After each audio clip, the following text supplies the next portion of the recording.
जय हिंद साथियों। आज की क्लास में हम लोग देखेंगे क्रिया के तीसरे पार्ट को। ठीक है। तो चलिए देखिए, हम लोग देखे थे कि रचना के आधार पे देख चुके थे और फिर कर्ता के आधार पे हम लोग देख चुके थे उसकी भेद को, क्रिया के। ठीक है। आज की क्लास में कर्म के आधार पे क्रिया के कितने भेद हैं उस चीज़ को देखेंगे। देखिए, हम लोग डिस्कस कर चुके थे पहली वाली क्लास में ही, एक फ्लो चार्ट बना चुके थे कि नहीं, कर्म के आधार पे दो भेद होते हैं। कौन कौन से? सकर्मक और अकर्मक क्रिया। ठीक है। सकर्मक क्रिया में क्या होते हैं? सकर्मक क्रिया को भी दो भेद होते हैं। एक कर्मक होता है और सेकंड होता है द्विकर्मक। ठीक है। सकर्मक में क्या होता है कि कर्म होता है उसमें, लेकिन दूसरा क्या होता है कि अकर्मक जो क्रिया होती है, अकर्मक क्रिया में कर्म नहीं होता है। ठीक है। अकर्मक क्रिया में कर्म नहीं होता है, उसका फल डायरेक्ट कर्ता पे पड़ता है। ठीक है। तो इसमें दो भेद होते हैं, पूर्ण अकर्मक और फिर अपूर्ण अकर्मक।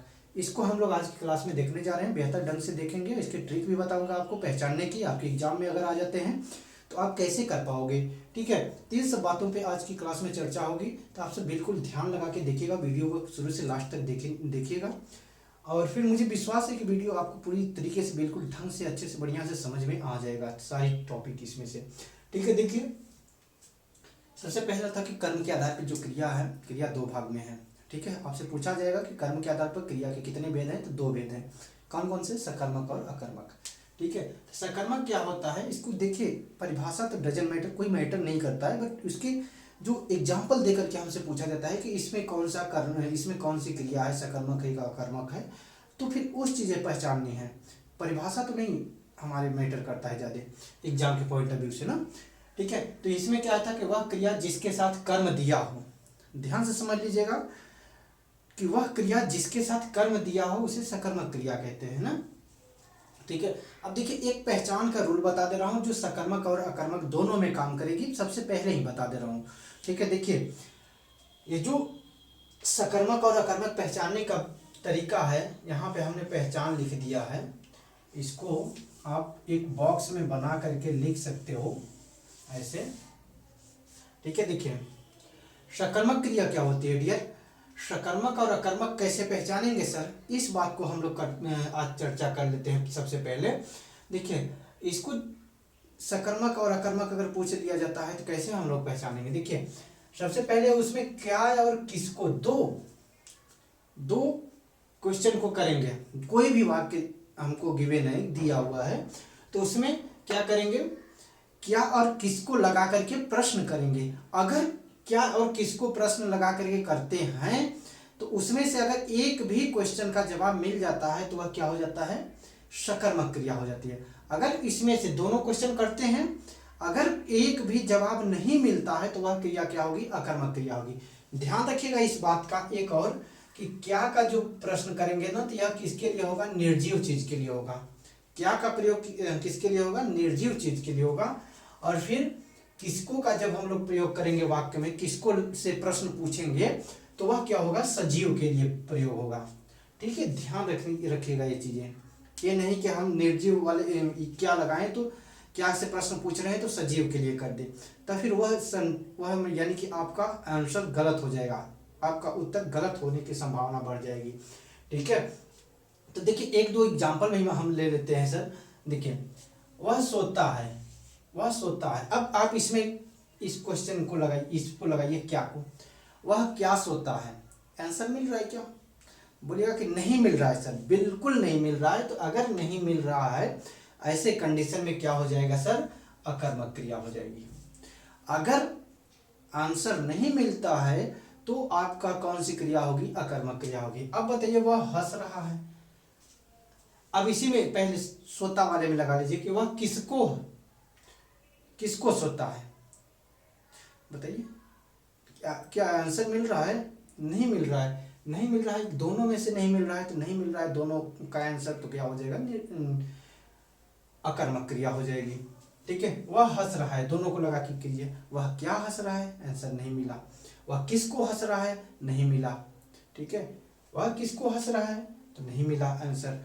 तो फिर ऐसी दशा में क्या हो जाएगा, अकर्मक क्रिया हो जाएगी। कौन सी क्रिया हो जाएगी, अकर्मक क्रिया। अब एक एग्जाम्पल और लिए हैं कि वह पुस्तक पढ़ रहा है, वह पुस्तक पढ़ रहा है। अब बताइए, हम बताए हैं कि इसमें से दोनों क्वेश्चन लगा के कीजिएगा।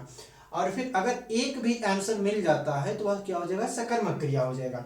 बताइए कि वह पुस्तक पढ़ रहा है, तो इसमें लगाएंगे तो क्या हो जाएगा भाई, बताइए, लगाइए कि क्या, वह क्या पढ़ रहा है, आंसर मिल जाएगा कि वह पुस्तक पढ़ रहा है। वह किताब पढ़ रहा है, आंसर मिल गया कि वह पुस्तक पढ़ रहा है। पुस्तक पढ़ रहा है इसका मतलब कि इसमें क्या हो जाएगी सर, सकर्मक क्रिया हो जाएगी। ठीक है, वह क्या हो जाएगी, सकर्मक क्रिया हो जाएगी।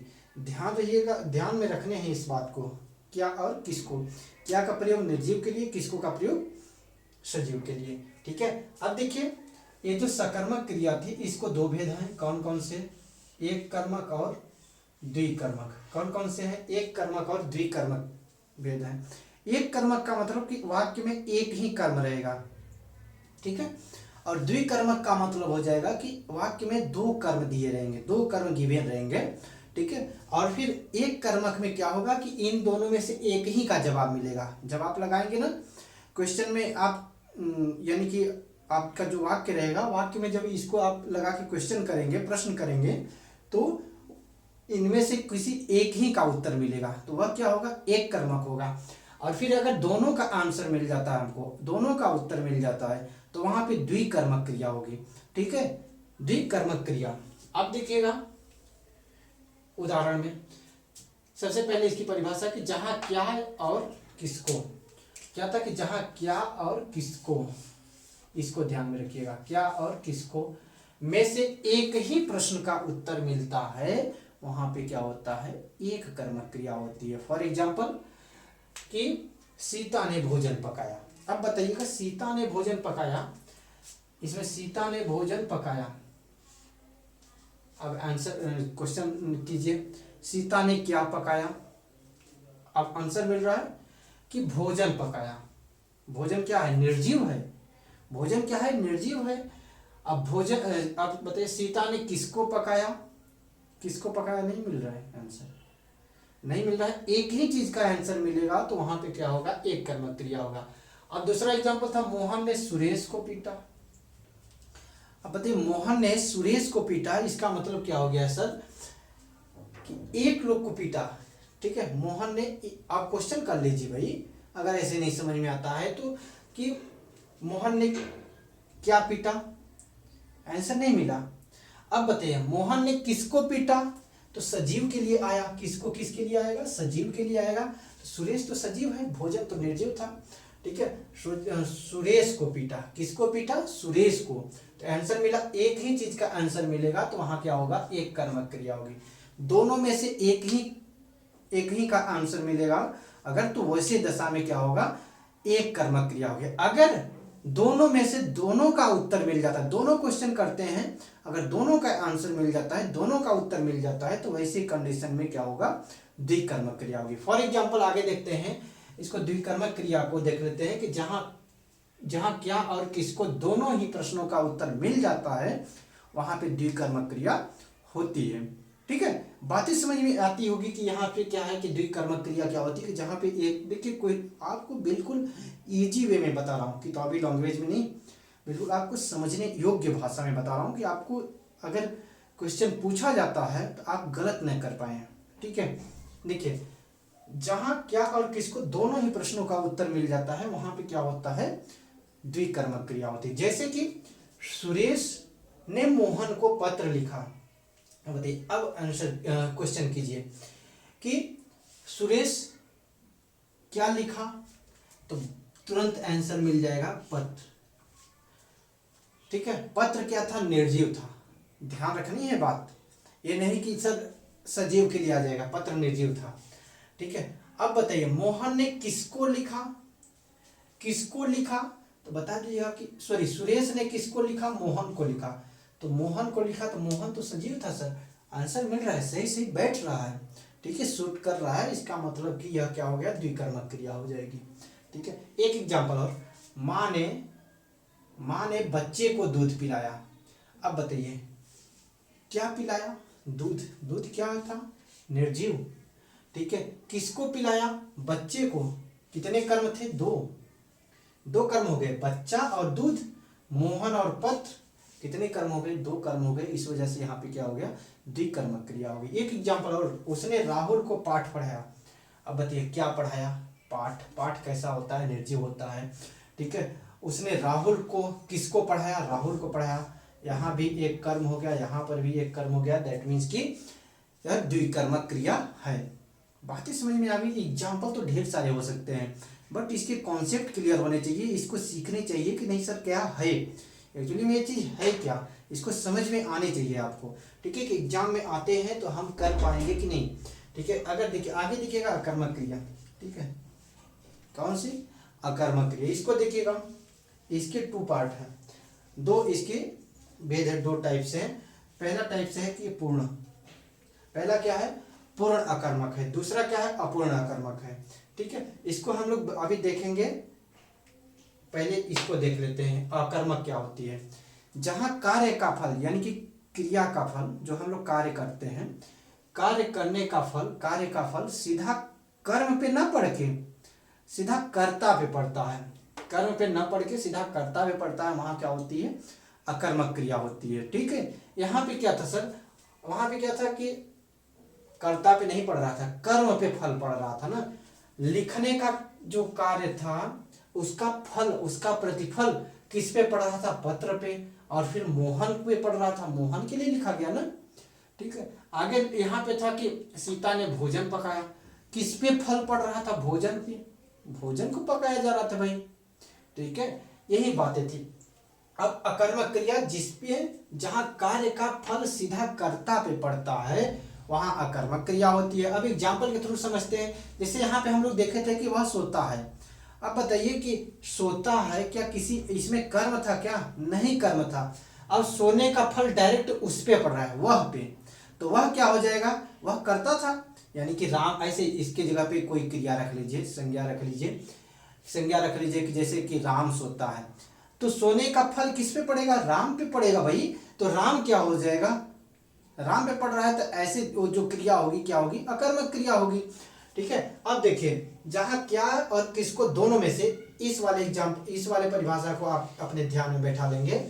जहां क्या और किसको, दोनों में से एक भी उत्तर न मिले, अभी तो सबसे पहले यही चीज बताया हूं कि जहां पे इन दोनों में से कोई भी आंसर न मिले, वहां पे क्या होता है, अकर्मक क्रिया होती है। जैसे कि वह सो रहा है, वह सो रहा है। अब बताइए कि वह सो रहा है, आंसर कीजिए, क्या सो रहा है, क्या सो रहा है, वह रो रहा है, क्या रो रहा है, ठीक है। वह किसको रो रहा है, वह किसको सो रहा है, कुछ भी आंसर नहीं मिल पा रहा है। इसका मतलब है कि सर यह अकर्मक क्रिया है। क्या है, अकर्मक क्रिया है। बात समझ में आ गई। आगे देखिए, अब इसके 2 भेद हैं, पूर्ण अकर्मक और अपूर्ण अकर्मक। पूर्ण अकर्मक क्या होता है, जिसके साथ किसी भी स्थिति में कर्म का प्रयोग न किया जा सके, ठीक है। जिसके साथ किसी भी स्थिति में कर्म का प्रयोग न किया जा सके, वह क्या होता है, पूर्ण अकर्मक होता है। पूरी तरीके से अकर्मक, उसमें बिल्कुल कर्म का प्रयोग किया ही नहीं जा सकेगा। जैसे कि हंसना, ठीक है, वह हंस रहा है, तो इसमें कर सकते हैं क्या, नहीं कर सकते हैं। रो रहा है, सोना, उड़ना, दौड़ना, चिल्लाना, उठना, बैठना, कूदना, भौंकना, ये सब क्या हो जाएगा सर, पूर्ण अकर्मक में। लेकिन अपूर्ण अकर्मक में क्या होगा, जिसके साथ कर्म न दिया हो परंतु कर्म का प्रयोग किया जा सकता है, तो वैसे कंडीशन में अपूर्ण अकर्मक होगा, ठीक है। अब एग्जांपल समझिएगा कि वह पढ़ रहा है। आप क्वेश्चन कीजिए, इसमें प्रयोग कर सकते हैं, कर्म का प्रयोग किया जा सकता है। वह पढ़ रहा है, यहाँ पे हम लिख सकते हैं कि वह किताब पढ़ रहा है, वह पुस्तक पढ़ रहा है, वह रामायण पढ़ रहा है, वह गीता पढ़ रहा है, कुछ भी कर सकते हैं। यहाँ पे कर्म, कर्म का प्रयोग कर सकते थे कि नहीं। तो ये चीजें जहाँ पे किया जा सकता है लेकिन उसमें गिवन ना हो, तो वह क्या होगा, अपूर्ण अकर्मक होगा। क्या होगा, अपूर्ण अकर्मक होगा, ठीक है। जैसे वह गा रहा है, एक एग्जाम्पल, वह गा रहा है, तो वह गा रहा है, क्या गा रहा है, वह गीत गा रहा है, वह दोहा गा रहा है, ठीक है, वह सोहर गा रहा है, कुछ भी कह सकते हैं। यहाँ पे कर्म का प्रयोग कर सकते हैं, ठीक है। अगर ऐसी कंडीशन में कोई चीज अगर आता है कि वहां पे प्रयोग किया जा सकता है वाक्य में, ठीक है, तो वैसे कंडीशन में क्या होगा, अपूर्ण अकर्मक होगा। अगर कोई भी वाक्य दिया है उसमें यानी कि कर्म का प्रयोग बिल्कुल किया ही न जा सके, तो वैसे कंडीशन में क्या होगा, अपूर्णाकर्मक होगा। बात समझ में आ गई होगी। ये था कर्म के आधार पर क्रिया के भेद, ठीक है, ये था कर्म के आधार पर क्रिया के भेद। लेकिन एक चीज और देखिएगा, नोट करके लिख लीजिएगा कि जहां पे निर्जीव वस्तु का प्रयोग हो, निर्जीव वस्तु का प्रयोग वाक्य आए और वहां पे इसका वाक्य इनमें से किसी एक का आंसर मिल जाता है, तब पर भी अकर्मक क्रिया ही होती है। जैसे कि एक एग्जांपल मैं बता रहा हूं, इसको नोट करके लिख लीजिएगा कि जहां पे निर्जीव वस्तु का प्रयोग किया जाए, वाक्य जिस वाक्य में, यदि किसी वाक्य में निर्जीव वस्तु का प्रयोग किया जाता है और दोनों में से किसी एक का आंसर मिल जाता है, तब पर भी वहां पे क्या होगा,